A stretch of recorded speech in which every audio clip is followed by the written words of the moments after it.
Is Joseph Mvereja. I'm the Chief Director of Economic Affairs, Ministry of Finance, Economic Development and Investment Promotion. We are here in Bulawayo, in this great city, for the 4th edition of ZEDCON. As you may be aware, His Excellency the President is leading the nation on the path towards Vision 2030.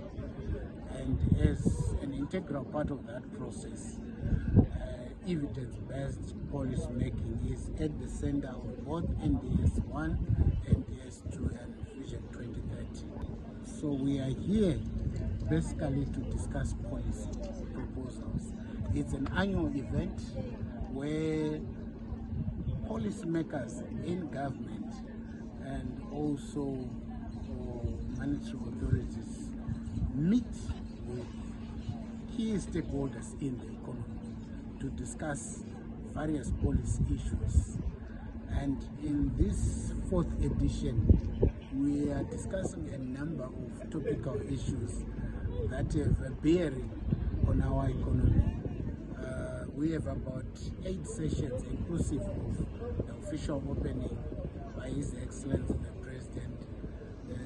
Among the sessions include policy discussions on macroeconomic stability, because that is the key and angle for the country.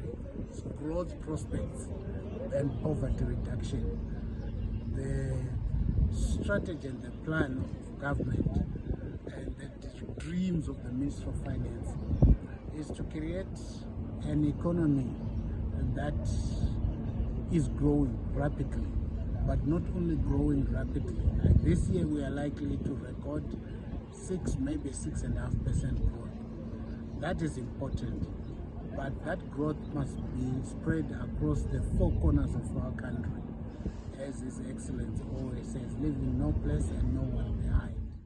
Isusu tinouya kunoku takacharisa zviripo, touya kune vatongi venyika kuti vamutulinyube zvamuri kutaura izvi hazviwirirane nezvatiri kuona. Handiti ndo manakiro akaita kuungana kwatakaita.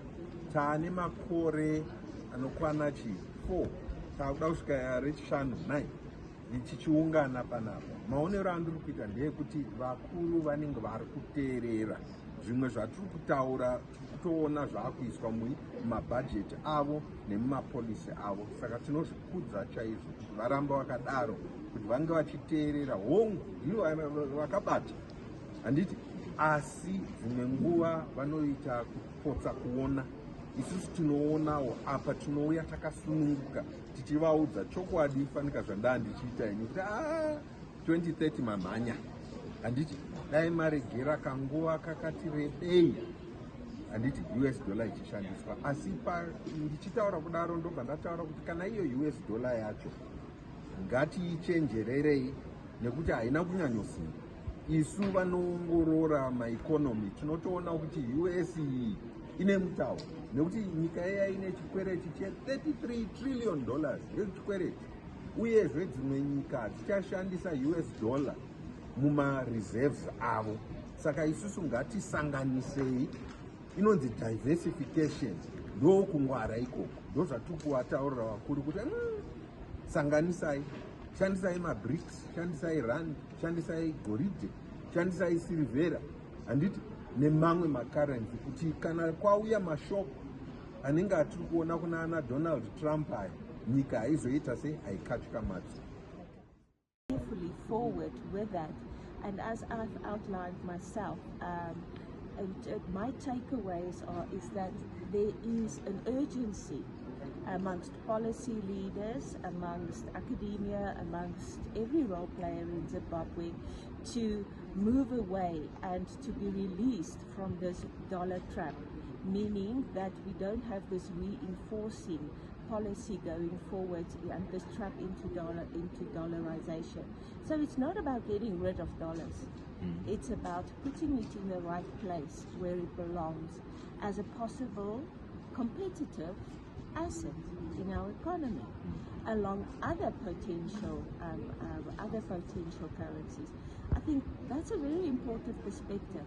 But in order to get there, we have to understand where we are now. How did we get there? Why is that important? Because the challenges that we face, economic challenges, have got a history. And those histories, if you understand them, identify the roots of the problems, so that we don't go with symptomized and target the symptoms of our economy, but we're really dealing with the roots. And we all focus on the same outcome, the same objective. And it cannot be a silo-based perspective. We need to have integration, because that's how the world works. If you drop a pebble here, it makes ripples, and you cannot contain them. And that is if the Reserve Bank decides to make a move on interest rates, if the minister finds. I think ZEDCON over the years, including this year, is an important conversation that we must have as Zimbabweans, because it brings together policymakers as well as the private sector, as well as economic think tanks that come together so that we can map the way forward for the Zimbabwean economy. And as we have seen, if you look at the things that are going to be discussed at this year's ZEDCON, you'll find that these are the pertinent issues that have been affecting the Zimbabwean economy. We talk about the issue of dollarization, de-dollarization.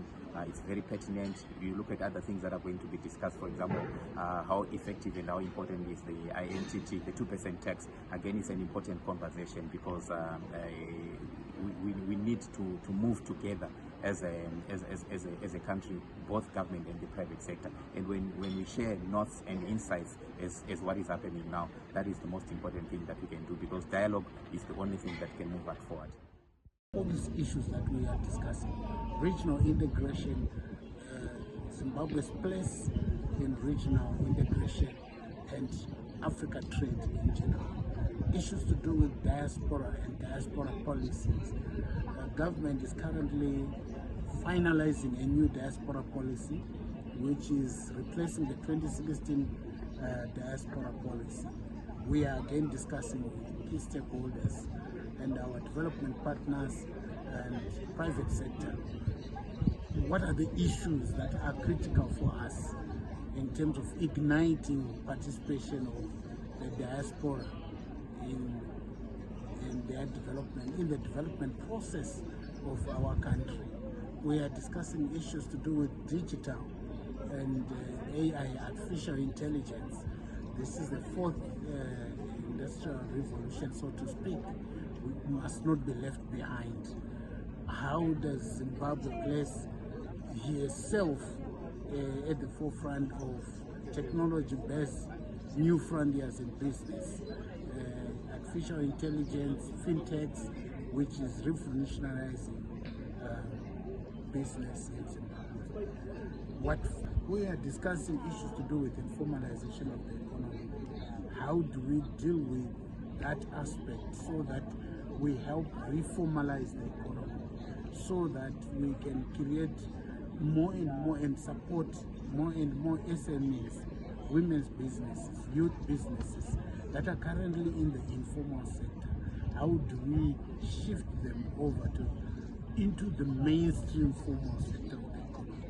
What are the key strategies that are required for that? What are the policies that are required for that? What are the incentives that are required for that?